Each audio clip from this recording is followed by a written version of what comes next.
It's pretty much easy to screen record on your Infinix Hot 60 Pro.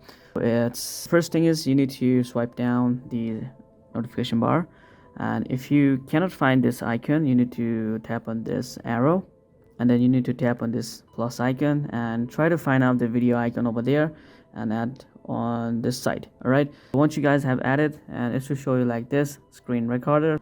Once you guys are ready to record your screen, just tap there, and it's gonna ask you like start screen recording.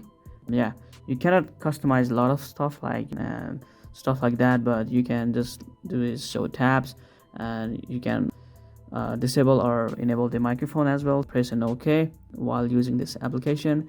Now it's been recording the screen right now that I'm talking and swiping right now. You can see that. To stop, you need to press there and tap on the stop button. Now to check, you need to go to AI gallery, and there we go.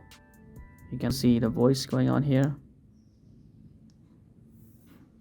This is the screen recorded video, but honestly this is not a good screen recorder since you cannot record the audio or microphone. Yeah, you can use third-party application to record your screen. All right, this is it guys. This is how you can record your screen.